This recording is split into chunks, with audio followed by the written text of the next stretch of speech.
Bonsoir très chers fidèles internautes, amis téléspectateurs de votre chaîne favorite iRévélation. amal nañ mbégte ak bànneex dalal leen ci beneen jotaayu émission bi la ñu duppee jeune leader ñu ciy def nag la promotion des jeunes donc du pays ñi nga xamante ne nii peu importe ci domaine bi nga xam ne fa la ñuy évoluer en tout cas on les invite teg leen ci suñu plateau ngir gën a xam profil bi nga xamante ne nii moom moo nekk ci ñoom waaye tamit ambition yi nga xamante ne nii am nañ ko pour le devenir de leur pays tey nag ñu am mbégte ak bànneex daal di dalal un jeune boo xamante ne nii fii à Thiès il est très bien connu macha allah donc mu am ay qualité yu bëri yoo xam ne dañ ko koy seedeel mu koy refléter pour cela nag ñu dalal ko suñu jotaay parce qu'il peut être aussi un exemple pour cette jeunesse moom tey nag il répond au nom de Younous Diatta. Younous, c'est un plaisir tey ñu dalal la suñu plateau ci émission bi la di jeune leader. Fatima sama sœur. maa ngi rafetlu jotaay bi et di rafetlu aussi invitation bi sur la chaîne iRévélation. di wax rek ni mbégte la ñuy am. ñëw répondre la sa invitation fii. donc comme ni nga ko waxee rek. dañu nekk ay ndaw. war a joxe le bon exemple. amener notre pierre à l'édifice au devenir du Sénégal.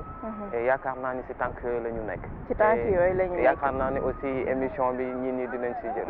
incha allah donc on espère que en tout cas lu positif rek moo ciy ressortir loolu moo waral nag suñu première question bi ñu la bëgg a poser Younous ku lay soog a gis bëgg a xam kan mooy Younous Diatta lan nga koy wax.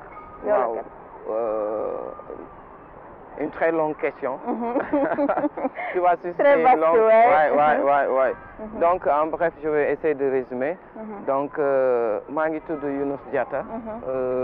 maa ngi jàngee fii si Thiès. commencé si camp militaire bi base militaire. yaakaar naa sax peut-être moo def rigueur bi am si man. donc maa été formé par des militaires. Donc, issus de parents militaires. Donc, mon père fut militaire. Et je prie pour le repos de son âme. Et aussi, ñu def lépp suñu formation xale yëpp ci biir camp bi. fa lañ daan dugg di yëfu xale rek. D'accord. lekk graay doom dàqante di dugg foo ci biir camp bi donc du parce que dafa am loo xam ne da nga ko fay jàng. La rigueur militaire. Et bon. La discipline. Très bien da nga koy gis xale lu muy gis rek moom lay copier. dëgg la ñun ci environnement boobu la ñuy yar. discipline bu la sa kilifa waxee nga topp si bu la nee bàyyil nga bàyyi. donc environnement boobu la ñu juddoo. après après ñu ñëw. camp militaire base. ma defee sama cycle moyen. annexe Malick Sy Thiès. D'accord. annexe Malick Sy donc. Après annexe Malick Sy ma def benn année lycée Malick Sy mais comme j'étais issu d'un quartier boo xamante ni nii théâtre moo fa gën a bari football moo fa gën a bari donc y avait tout li si ëppoon ci samay xarit jàngatuñu woon. D'accord. donc comme tentation fréquentation commencé la yóbbu. Ouais, j'ai décidé par moi-même de m'exiler à Dakar. J'utilise le mot m'exiler donc parce que c'était forcé pour ma dem su ma toogoon rek. j'allais être mordu par le serpent bi nga xam ne moo la sama copain yi. boo toogoon ak jaxaaw ni mu mel. comédien yi dëkk fa artistes yi donc da nga jàppoon ni mën na yàq sa jàng. très bien étant sportif aussi. dama sacrifié yu bari dem continuer sama étude au niveau de LPA Dakar. D'accord. lycée des Parcelles Assainies de Dakar où j'ai eu mon bac. D'accord. donc après le bac donc j'ai été à l'université Cheikh Anta Diop au département d'anglais. Et où j'ai suivi la civilisation américaine. Après l'université, donc j'ai été au FASTEF. D'accord. Là où on forme les professeurs. Je suis sorti professeur d'anglais. D'accord. J'ai servi de 2007 à 2015 à Fatick. De 2015-16 à Diogo. Ouais, 2016 à 2020 à Tivaouane, mais aussi ñibbi si Thiès si 2020 maa ngi servir CMHLM Route de Mbour comme professeur d'anglais. D'accord. Comme professeur, un parcours très riche. Ouais, je suis aussi comme ni ma koy waxee rek ndaw ñi il faut que ñuy xam ne j'ai été sauvé par la civilisation américaine bi ma def. J'ai pas qu'un seul métier. Je suis coach aussi, j'ai ma propre académie de foot. D'accord. Football Academy. Machallah. Donc je l'ai créé. Boobu yaa ko moom. maa ko créé. Et aussi je suis coach dedans, là où on inculque la citoyenneté par le biais du sport. Donc essayer de modeler, amener un citoyen sportif modèle. Donc c'est dans le sport qu'on peut éduquer. C'est ce que j'ai compris. C'est ce que j'ai compris dans la civilisation américaine. Et c'est ce que font les Américains. D'accord. Donc aussi, je suis dans le business aussi. J'ai des affaires que je gère. D'accord. Ouais, maanaam toogoo yaa fusoo amoo benn liggéey aussi rek ne ci loolu ngay yem. Un message très fort boo xam ne bëgg naa ñu ñëwaat ci léegi. gën ci li tax mooy wax ko. li tax ma wax ko parce que nit ñi dañu ne dëkk bi liggéey amu fi. ma nekk ndaw. bokk ci benn formation boo xam ne américains yi ñoo ñu ko defal. D'accord. bi ñu ko defalee c'était à l'ambassade des États-Unis. bi ñu paree on était 5, je représentais la région de Fatick. bi ñu paree Cathy dem aux États-Unis. bi ñu ma woowee bi ñu tasee Pambal ak la délégation américaine 2 ans après ils m'ont dit qu'est-ce que tu fais jusque-là? Tu as été major de la promotion. Je lui ai dit pourquoi cette question? Why this question? Les Américains, ils m'ont répondu, c'est la première fois que un Africain leur répond comme ça. Pourquoi partir? Alors il y a tout ici. Très bien. Il y a tout ici. D'accord. Moi, je crois au Sénégal. J'ai appris ici, j'ai étudié ici. Et pourquoi ces jeunes aujourd'hui sont si enclins au désespoir? jàpp ne ñoom fii mënuñu fi toog parce que mënuñu fi tekkee. Qu'est-ce qu'il y a? Est-ce que du tey li la sauvé wax nga ko maanaam formation bi nga def civilisation américaine mais au-delà de ça aussi formation ci cadre bi nga xam ne fa nga yaroo muy base militaire nga xam ni les militaires dañ leen a xam ci benn discipline bu extraordinaire. Quand on voit Younous ñu bëri dañ koy wax ce qui li lay njëkk a attiré mooy qu'il est toujours rasé de près maanaam il est correct, il est bien sapé, il est toujours propre, mais ce sont des valeurs ay qualités yoo xamante ni nii tout le monde mënu ko amandoo. Est-ce que tey yow du discipline boobu wala boog cadre boobu nga xam ne fa nga yaroo looloo def tey ci yow li nga nekk nii. Waaw cadre bi bokk na ci à 80%. Mais les 20% man maa ko inculqué sama bopp. D'accord. Parce que yàlla bay sa tool. Très bien. J'ai toujours cru que on est tous nés pour accomplir une mission bien déterminée. On n'est pas nés de façon opportune. Donc ku ci nekk boo juddoo rek am na li nga xam ne yàlla teg na ko sa doon. yow nag yaa koy gëm. yaa koy liggéey. te yaa ci nekk pour devenir pour que àdduna bi yëpp mën ci bénéficier wu. D'accord. Donc si tu vis pour toi, tu iras nulle part. Mais si tu vis pour les autres, là tu verras que ta vie aura un sens. C'est ma philosophie. Donc et j'ai toujours l'habitude de le dire à mes élèves, à mes étudiants, ne vivez pas pour que votre présence se fasse remarquer, mais pour que votre absence se sente. Ok. Amal njariñ ça. Très bien. Donc comme le disent les Américains, never ask what your country can do for you, but you what you can do for your own country. Donc c'est des valeurs que les jeunes ne jamais se demander ce que mon pays peut faire pour moi, mais ce que je peux faire pour mon pays. Très bien. Donc chaque jeune, si chaque jeune se posait cette question, personne n'allait partir. Table de 1 million et se dire, j'ai pas de travail. Avec 50 000 francs, les Baol, les Saloum, ils peuvent faire des affaires. Les Guinéens, on les donc voit. Ils sont là avec 0 francs, ils commencent un business et ça va à un business mondial. Donc, pourquoi pas les Sénégalais? Or que quand ils sortent du Sénégal, ils peuvent faire n'importe quel travail. Pourquoi pas ici dans leur propre pays? Complexe là parce que da ngay gis ni liggéey bi mooy bañ mooy bale mbedd bi may bañ fii su ma demee en France peut-être leneen laay def loo xamante ni nii moo gën a nekk sous métier que ça. Et pourtant dañ koy def di ci fayee ko xaalis di ko yónnee seen njaboot yi peut-être est-ce que du tamit salaire yi ñoo wute li ñu leen di fay fii ak li ñu leen di fay fële. Non mënuma ko gëm. Parce que luñ la mën ci fay fële. luñ la mënti fay fay. luñ la fay fii moo koy gën a barke. Parce que je dis toujours. man sama am mu ngi ma wàcc sama doom yi ñëw laxasuma papa wàcc na. donc loo mënti am toog bokk koog say njaboot. da koy day gën nga voyager. di leen ko yónnee. dëgg la macha nekk allah doo xam si loo nekk doo xam si sa njaboot nekk. ta famille ne sera pas éduquée. yow yar bi nga bëgg doo ko am. parce que tu vis à distance. parce que doo leen xamante say doom duñ la xam sa soxna du am benn relation ak yow. Quoi de plus normal ngeen liggéey ba week-end ngeen génn doxantu dans des cadres comme ça. ñu toog waxtaan avec la famille donc tout ensemble c'est ça la richesse. Ça se mesure pas avec l'argent. La richesse c'est la capacité qu'une personne a à aider les autres. Machallah. C'est ça la richesse selon moi. Ma vie se résume à aider. D'accord. Donc quand j'aide une personne, quand une personne sourit, donc ça fait ma richesse. Donc je vois pas l'argent. L'argent c'est pas une fin pour moi, c'est un moyen que j'utilise pour aider les gens à pouvoir aller de l'avant. Machallah. Vous l'avez compris, gis ngeen tey profil bi nga xamante ne nii moom lañ jël teg ko ci suñu plateau ngir waxtaan ak moom ci lu bari ci sujet yu bari mais aussi pour ñaaxaat les jeunes yi nga xamante ne nii ñoo ne ci réew mi à prendre exemple ñu gën a xam seen bopp xam li ñu bëgg xam aussi nu ñuy def pour y arriver et que mbëkk mi comme on dit et ce n'est pas une solution mais moom jàpp na ne rek c'est de la paresse ndax jeunes yi toog fii yëpp ne ñoom amuñu lu ñu def bien vrai que am na liggéey fii ci Sénégal ci loolu laay ñëw Younous léegi da nga ne yow professeur nga businessman nga mais aussi nekk nga coach sportif macha allah mais au-delà de ça aussi Younous mi ngi yëngatu ci wàllum politique est-ce que mën nga ñu wax lan moo la dugal ci politique quelles ont été tes motivations ak ba tey ñaata at nga def ci politique. Wow, Fatima, je te remercie pour la question parce que j'ai pas eu l'opportunité, je dirais, de m'y amener parce que j'ai fait beaucoup de télé, mais taille, je serai à cœur ouvert. Donc, j'ai commencé à faire la politique en 2017. 2017. Auparavant, je faisais la politique, mais c'était pas formel. D'accord. Mais de façon formelle, c'est en 2017. Que vous êtes engagé réellement. Très bien. Et pourquoi je me suis engagé? Parce que j'optais pour le développement de mon quartier, de la jeunesse de mon quartier. Donc, un jour, j'ai eu à coacher une équipe qui a gagné.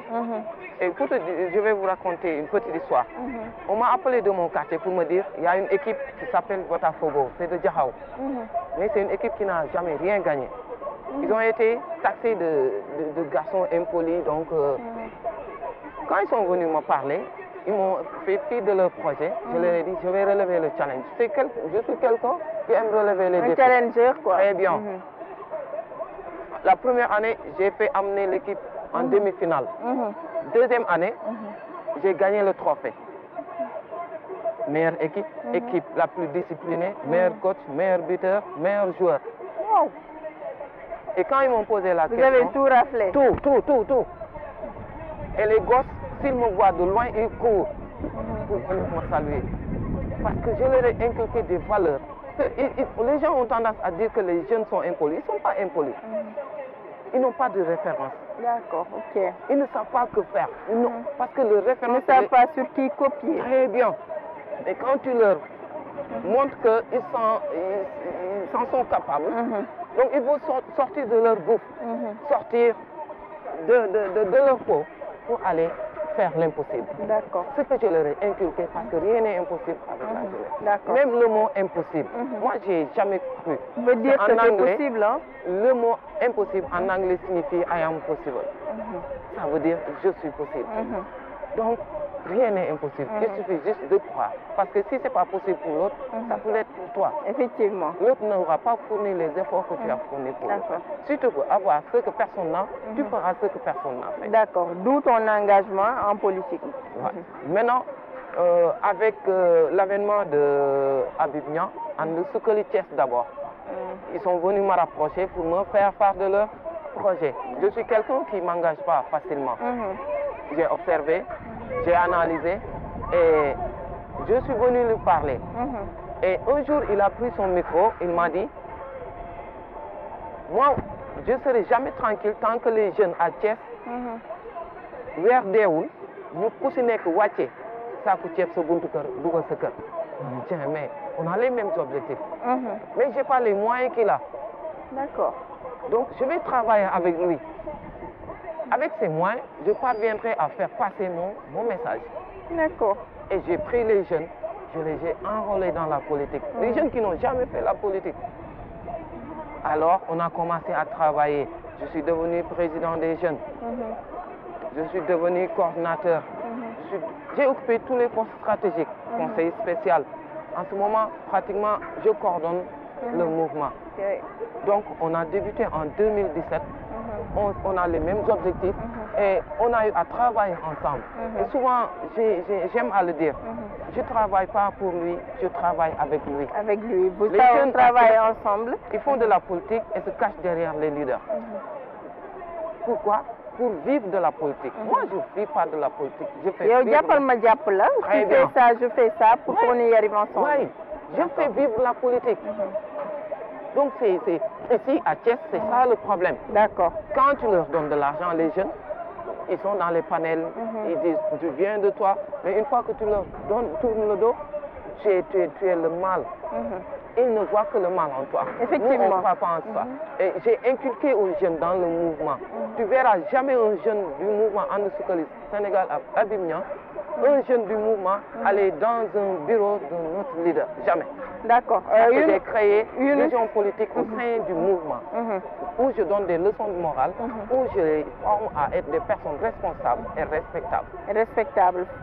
Mu nekk lu am solo Younous, on comprend largement tey message bi nga xam ne bëgg nga ko véhiculer, surtout politicienne yu ñuy gis jamono ji. On voit de plus en plus des jeunes yoo xamante ne nii ku woote ñu nga fa et que ils sont dans tous les bureaux. li ñuy bëgg rek mooy lu ñu def seen poche yóbbu ko. Et malheureusement dañ koy gis ci jeunes Thiessois yoo xamante ne nii neexuñu, mais au moins il y a quelqu'un qui essaie di leen delloo si yoon. Mais ci loolu laay wax, yaa ngi wax mouvement And Suxali Thiès, mais mu mel ni mouvement And Suxali Thiès amatul jamono ji depuis bi ngeen a xamante ni décidé wu ngeen seey ci biir APR bokk ci li nga xam ne APR mu porté leen préjudice d'après bu bëri li ñu wax, dem na ba yéen APR gisoo leen ci seen bopp bu baax a baax, mais ba léegi daal seen mouvement bi mujj na nax saay. Ban jàngat nga am ci loolu Younous? Waaw, da nga laaj lu am solo. Da nga laaj lu am solo. Parce que dañu nekk ci mouvement And Suxali Thiès d'abord muy mag di mag ba mag nekk mouvement And Suxali Sénégal, ça veut dire qu'on travaille.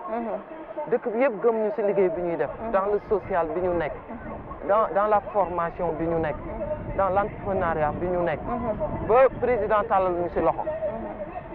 Donc bu ñu nekkee ci dara muy dox, nit ñi épouser ko, ñoo xam ne nekkuñu ci pouvoir bi. Même ceux qui étaient contre nous, je dirais pas contre nous, de l'autre côté, épouser nos idées. Parce que àdduna bi ñëpp ku ci nekk am nga soxla ku la dimbali. ñu nekk ci di liggéey muy dox muy mag, ñëpp dañu ci wecc. koo gis mu ne bëgg naa li ngay def. mag ñeeg tout ak proximité bi ñu am ak population bi. ba xëy benn jour président tàllal ñu loxo.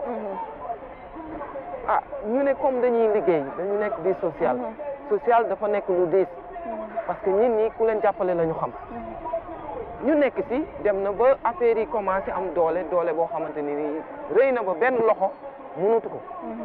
bon après on a décidé de nous enrôler avec le président de la République. mais mënoon ngeen a ànd ak président Macky Sall tout en gardant votre mouvement de soutien, nekk un mouvement de soutien au lieu jël seen mouvement seeyal ko biir APR. Ça n'a pas été une erreur pour vous aujourd'hui? Est-ce que li ngeen daan def avant mën ngeen ko def ba léegi? foofu laay ñëw ak yow. Personnellement j'ai jamais été d'accord pour qu'on entre dans APR personnellement, mais pour le président Abimyan, il a une affection particulière envers son excellence le président Macky Sall. Donc c'est son mouvement, il a ses objectifs, il a ses ambitions, moom moo ko xam. Ñun ce qu'on peut faire, c'est l'aider à travailler avec lui pour que les jeunes soient conscients que demain leur appartient et qu'ils ont leur mot à dire. dugg na ci xëccoo nañu ba benn instant da ngay bàyyi. dëgg la. mais man personnellement j'ai toujours dit que aller seul moo gën ci ñun, parce que c'est la ñu nit ñi di nawee. Effectivement. dugg ci président yàqal nañu lu bare. Oui, surtout ci élection locale. Surtout aussi APR bi nga xamante ne ni les anciens wala boog ñi ci njëkk ba léegi mënuñu xajal ñeneen ñi nga xamante ni ñoom ñoo mujjee ñëw, wala boog ñi nga xam ne dañoo ñëw ak seen mouvement mu nekk lu doy waar loo xamante ne ni xëccoo la ak pëccëxoo ak réeroo ci biir APR. waaw APR rek problème. C'est un parti qui n'est pas structuré. Particulièrement à Thiès, où les gens croient que la politique, c'est être au devant quand le président est là, se montrer. Donc, c'est pas ça la politique. la politique c'est gestion de la cité. C'est une belle gestion de la cité. Que le président soit là ou pas, il faut être sur le terrain et constamment sur le terrain. mais ñu bëri élection ba élection wala campagne ba campagne la ñuy liggéey wala ci la ñuy dem ci population bi. Ban résultat nga si gis. Donc le président perdra toujours. Mon dernier discours, je l'ai dit au ministre Dr Ndiaye qui était là avec le ministre de la Pêche aussi. Si le président met les mêmes personnes, il aura ce qu'il a eu. Donc il faut qu'il change. Parce que la politique maintenant c'est la jeunesse. On a une opposition jeune. La politique est juvénile, donc il faut mettre les jeunes au devant de la scène. Ceux qui votent maintenant sont en déphasage total avec la génération politique qui était là. Donc, moi, ñi wowe système bi. Té loolu lañ ci bëgg jëlé. Il faut que ce système-là change. Il faut que ces gens du système poussent et laissent les jeunes, leur donnent leur chance pour s'exprimer. C'est pourquoi les jeunes s'offusquent. Quand tu dis les jeunes, par exemple, quels jeunes à Thiès tey bu fekkoon am na jeunes yu ñu war a mën a promouvoir mais qui mettre au devant de la scène face aux adultes. Ki ma lay wax ma xam ko di liggéey ak moom. muy le président Habib Niang. C'est un jeune à promouvoir. Parce que am na ndaw yu ko gëm philosophie am topp. Il y a d'autres jeunes. Il y a d'autres jeunes man moom laa mën a tudd. D'accord. bu ko président doolelee yeneen jeunes yi nga xam ne ñu ngi Thiès.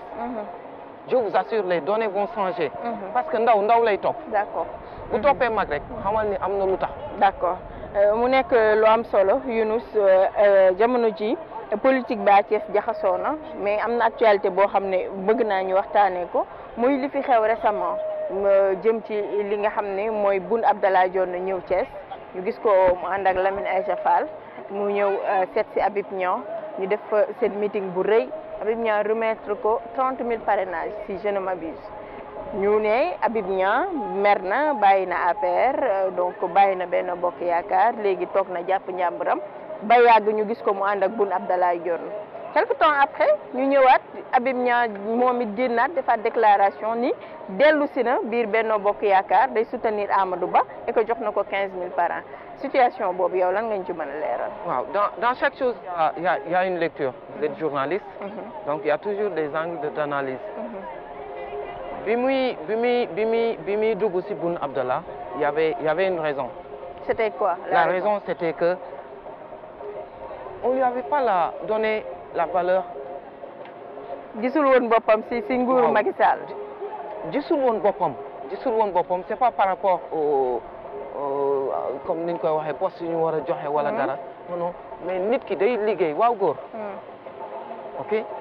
maanaam ñu reconnaître ni am na apport bu moom mais su fekkee ñoom ñëpp a bokkandoo lajj élection yi ñaar yi passé yëpp à Thiès. mais kan nga ciy wax waaw góor kaay ma wax la benn affaire.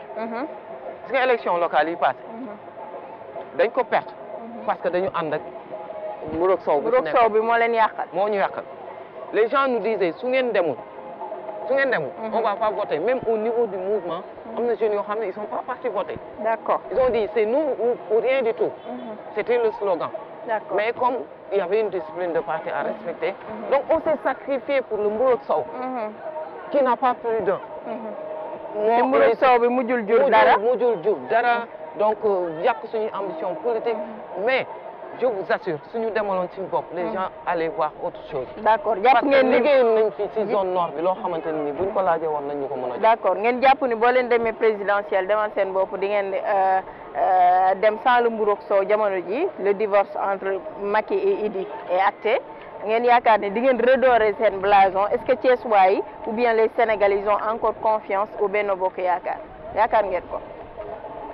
lu ma yaakaar la parce que def nañ fi un bilan boo xamante ni c'est un bilan positif man je suis pas toujours d'accord avec le président sur tout ce qu'il fait. dafa am loo xamante ni nii politique yi dañ ciy lajj même les présidents dañ ciy lajj. su ngeen ma falee dinaa leen jox ay emploi le président ne donne pas d'emploi il crée l'environnement favorable pour que les jeunes puissent investir. S'investissent d'abord. Se forme. Mais léegi nit ñi yeewu nañ parce que discours politiciens yi les jeunes dañ koy dégg jamono ji mais buñ demee vote ji dañuy def li leen saf. Non là je suis pas d'accord nit ñi yeewuñu de. non. Tu penses? Non. Local yi li xew. ñu joxewuñu xaalis dañu gis politique gu xaalis boo xamante ni booy dem di campagne xaalis ngay joxe jël ay car jël bétail daal di transporter. xam nga lu tax jeunes yu bari voté contre le pouvoir. Parce que président moo leen digoon liggéey te joxu leen. donc le président dafa diggé woon 5000 emplois créé na nee na 6000 emplois. Très bien. mais jeunes yi gisuñu seen bopp. boo nee dinaa leen jox emploi on est en Afrique. La population juvénile est tellement forte. On est dinaa leen jox liggéey 5000 emplois. jeune bi du dégg nombre bi. du dégg chiffre bi moom day jàpp ni dafa war a am emploi. Or que dans la civilisation, le président, tu crées l'environnement favorable pour que les jeunes puissent investir. Au Nigeria, dans les pays anglophones, travailler pour le gouvernement, c'est échec total. D'accord. Un jeune aura échoué s'il travaille dans le gouvernement. D'accord. Pour le gouvernement, un fonctionnaire, c'est quelqu'un qui a raté sa vie. Ils ont des capacités, il y a compétences, parce que aux États-Unis, ils te demandent de la compétence, mais vous au Sénégal, d'accord. Or que là-bas, très bien, affaire de branlo. Maintenant, moi, ce que je dis, c'est une erreur à corriger. Le gouvernement ne peut pas donner de l'emploi à tout le monde, mais créer un environnement favorable pour que chaque jeune puisse se retourner afin d'avoir la confiance qu'il faut pour investir. D'accord. Younous dañuy ñëwaat léegi ci sujet bi ñu nekkoon sànq muy wàllum parrainage yi ak li nga xamante ni nii mooy seen dem dellu si bi dem bi jaaxaloon na ñu bari mais dellu si bi moo gën a yéemaat Thiessois yi parce que ñu bëri je veux dire les mauvaises langues ñenn ñi ñu ngi wax ni dafa am dossier boo xamante ni nii Habib Niang daf ko am ci table président Macky Sall mooy rapport boo xamante ni nii daf ko épinglé et cetera que mënul woon xëy noonu rek dem donc li tax mu dellu si mooy que dañ ko woo ne ko da nga fàtte sa dossier da nga fàtte ni am nga fi dossier tey est-ce que loolu noonu c'est vrai ou pas. C'est archi faux. xam naa su doon dëgg sax doone ma dëgg la. su doon dëgg dama naan la dëgg la c'est parce que tu me connais pas. C'est archi faux. Il y a toujours à dire fii Sénégal. nit ñi ils ont toujours leur mot à dire. C'est des choses qu'ils ne maîtrisent pas. D'accord. C'est archi faux. Je suis témoin. li ñuy wax ci foncier Guédiawaye bi Habib Niang daf ko bi. Habib Niang dafa dem Guédiawaye waa Guédiawaye di ko topp ba Thiès. yaa ngi ñëw si meeting. Guédiawaye day envoyé ay délégation Guédiawaye dañ ko sargal man maa demoon je suis le coordinateur. man maa demoon Guédiawaye yëpp toog chef de quartier ñëpp toog. responsable yi ñëw sargal ko kooku bu fa defoon du bon dinañ ko fa def. D'accord. non Habib Niang au contraire. dañ ko affecté de Guédiawaye à Grand Dakar. waa Guédiawaye génn ne du dem. donc su fekkoon am na dossier ñooñu dinañ génn. dafa dem di fa def social Habib Niang daf leen mën sur tous les plans. d'accord kon lan moo tax dellu si bi. dellu si bi musul génn APR. benn musul génn APR. musul démissionné newul ba waxul wax bàyyi na APR musul bàyyi Benno Bokk Yaakaar. musul génn APR.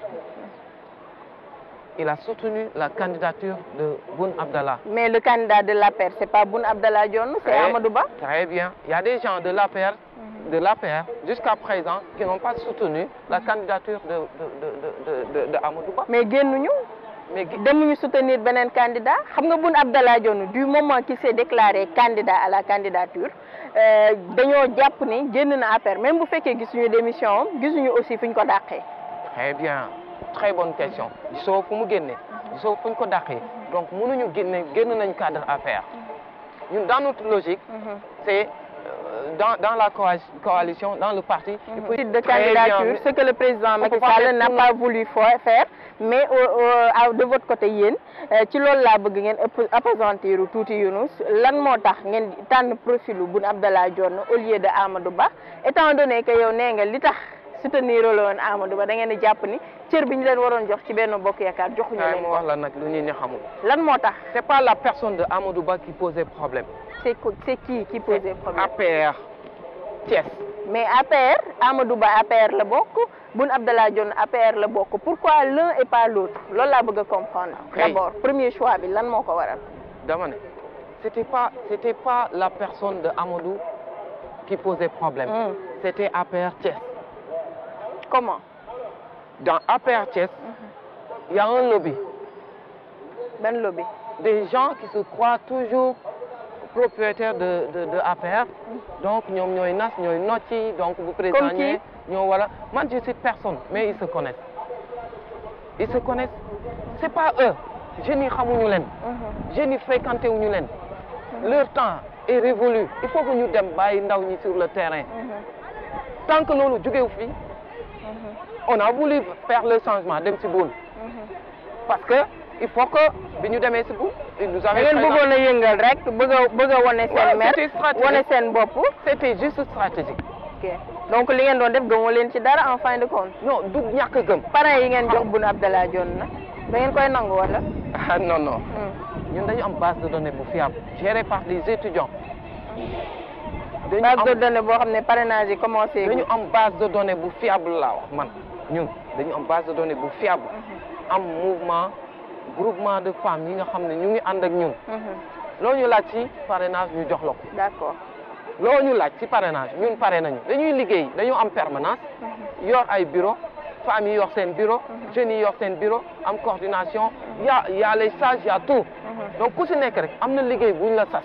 mais 30 000 plus 15 000 parrainage nga yaakaar loolu bu doon élection locale la ngeen dem doo leen doon dem jël mairie Thiès ma la wax mairie Thiès Nord mooy erreur bi fatale bi ñu def ci local yi passé bi ñu àndeek Burok Sow mooy sacrifice ultime gis naa koo xamante ni nii yàlla na yàlla seddal suuf si koom décédé na dafa feebaroon am problème de rein mu soox ba jóge Dakar ñëw pour voter Habib mu ñëw ñu ne ko Habib présenté wu mu ne du voté ñeneen ak ñeneen ak ñeneen ak ñeneen ak ñeneen ñu ne duñu voté. kon bu démb doon tey di ngeen dem liste parallèle.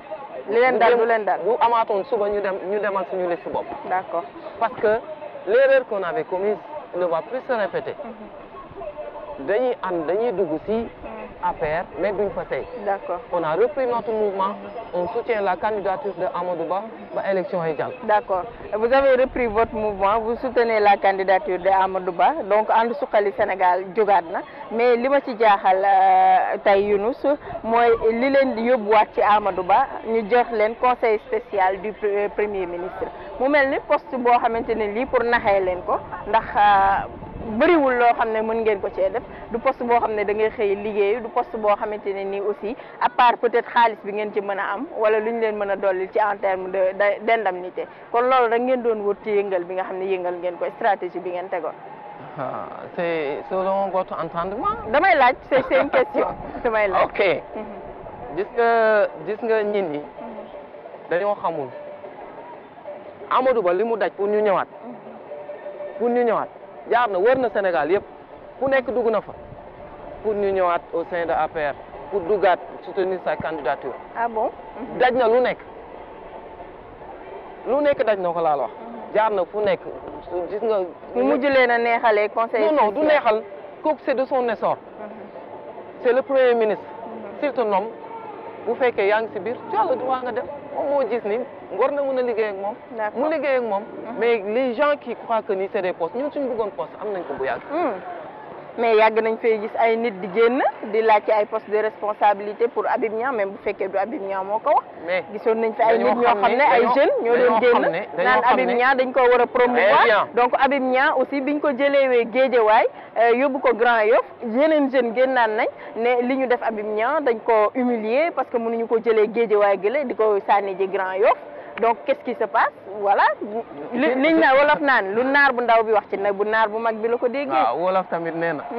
bët yenn wul mais xam na lu boppaatal. ñooñu génn wax. dañoo xam ne waa ji li mu yenu dafa diis. loxoom lay demee di dimbali askan bi korité tabaski ak bàyyiwul dara. d'accord di dimbali askan bi. donc ñooñu bu ñu xamee ni si poosam lay jëlee di dimbali. donc yéene nañ ko mu am loo xamante ni nii. yéene seen bopp am lu ëpp loolu. très bien pas pour reculer. Habib bu amee poste boo xamante ni dina si mën a dimbali ndaw ñi. jàppale si mag ñi. day gën. donc ñooñu bu ñu génnee wax. dañoo wax rek. mais c'est pas la personne de Habib. Habib c'est un cadre de l'administration. li muy am mu ngi koy am bu ko neexoon mu bañ a politique. donc su duggee si politique c'est pour le social. mais nag social boo koy def Sénégal boo nee social. ñëpp a soxla même les fonctionnaires ont besoin d'être aidés. tout le monde a besoin d'aide. loolu nag munoo ko su fekkee yoroo yenn ndombal tànk yi. loolu la xale yi xam moo tax ñu ko koy laajal. mais c'est pas parce que Habib moo ko bëgg. su ko amee nag moo gën.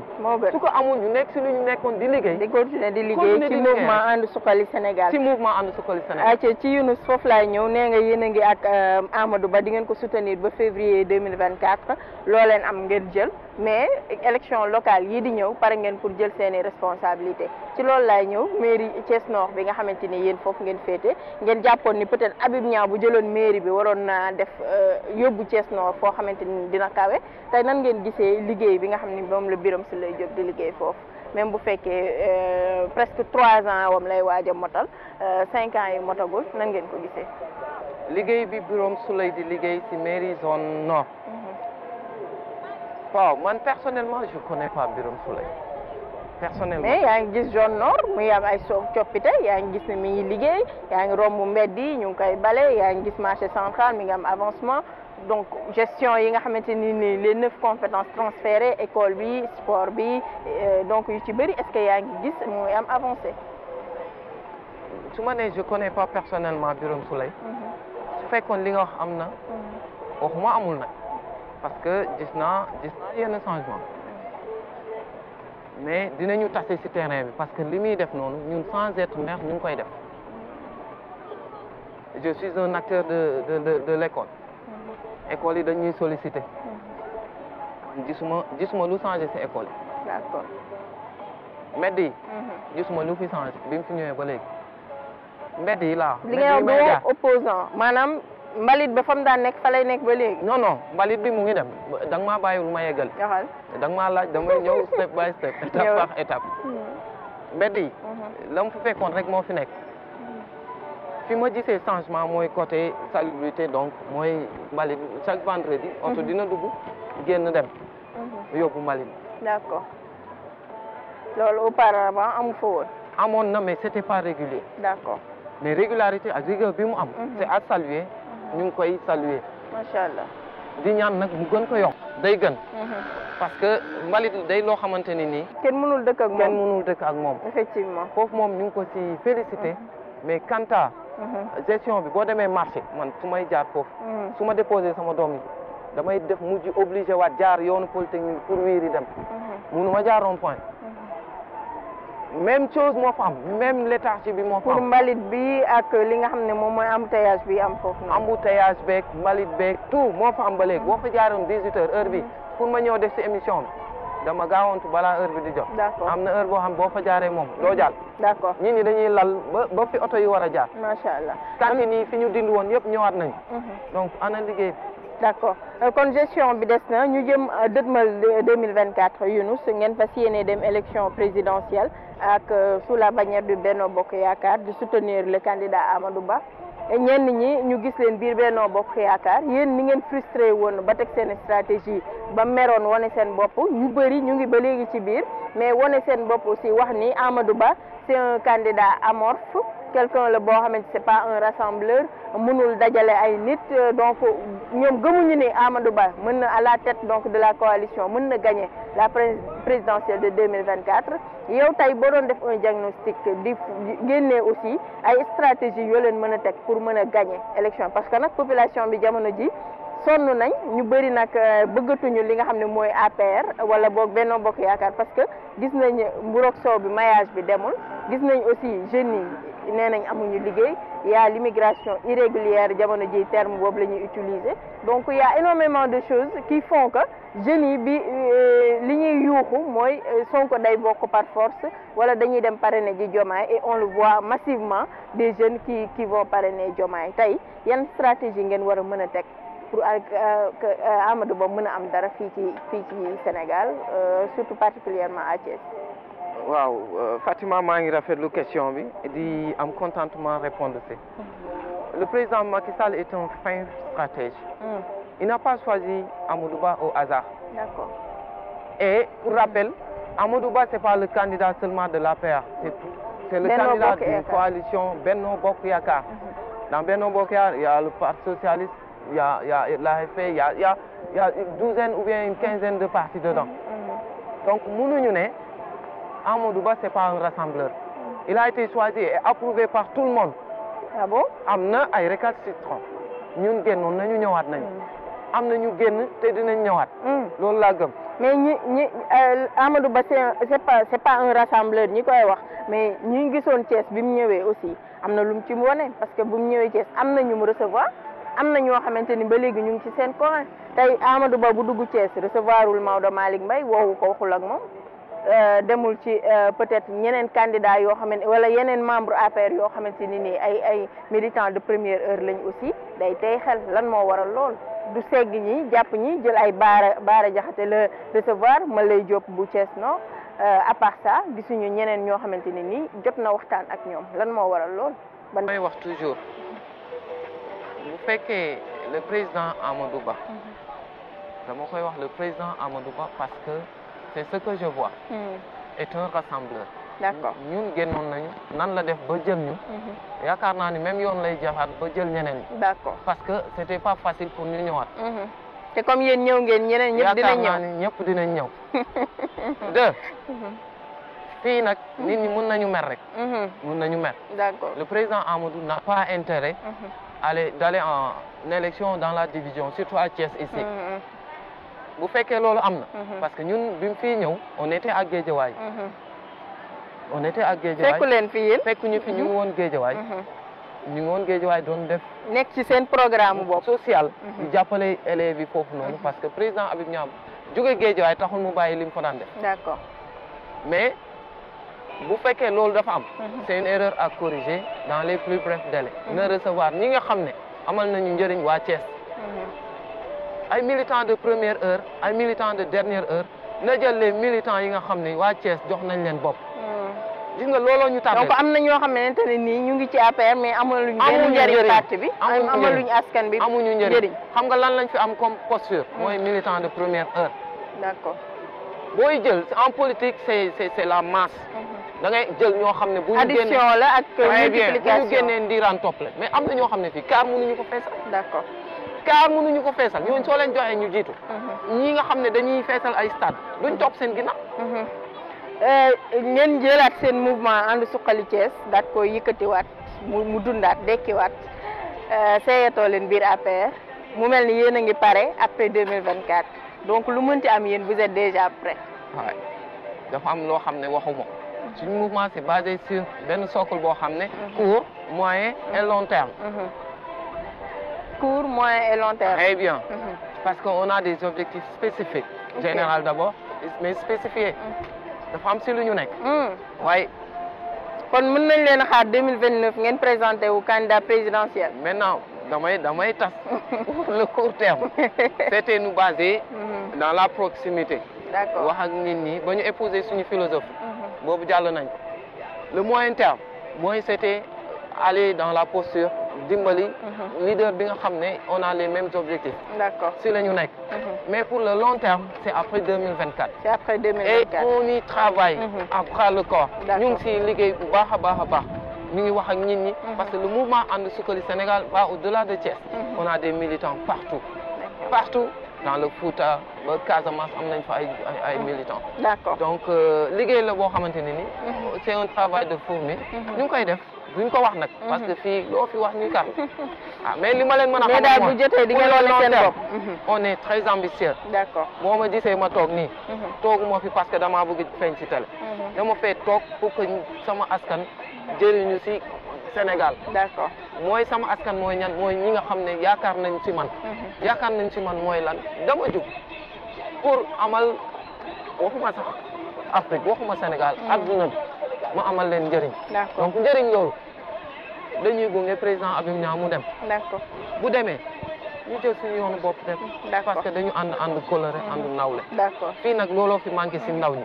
da ngay ànd ak nit pour un temps parce que dafa am loo doon xaar si moom. man nit ki damay ànd ak yow parce que nit nga. soo nitewul koo mun ci doon.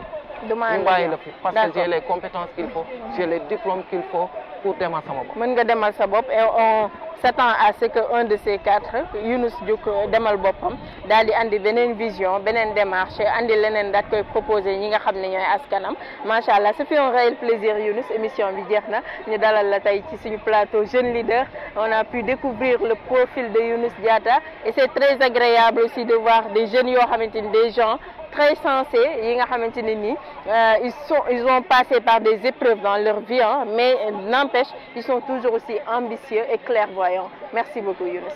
waaw Fatima damay révélation et internautes yi ma leen di wax ñu topp ko c'est une télé boo xamante ni man je dirais dorénavant pour dire vrai dorénavant donc je ferai je serai. di nga abonné di partager di commenter. abonné naa ah oui parce que yëf nit partager donc wax ko képp ki nga xamante ni nii. parce que li nañ soxla. yow boo toogoon rek. li nga nekk nii doo si nekk. dëgg la mënoon nga toog di xaar ay télé. di keneen jël la mais da nga gëm sa bopp. gëm ni mun nga demal sa bopp. man ma gëm sama bopp. le monsieur la gëm boppam. ñu nekk tooguñu di xaar le gouvernement. donc ndaw ñi foofu lañ leen di xaar. mu nekkoon un plaisir ma ñëw toog fii. si digg Thiès. si xoolu Thiès. wax pour les Thiessois. donc du ma am lu contentement. merci beaucoup. di la sant di remercier télé bi. mais aussi di sant sama mentor en politique muy le président Habib Niang. di sant waa mouvement bi yëpp. commençant protocole Mafal. ok président des femmes Madame Ndiaye. Awa Tabara donc et le bureau des femmes.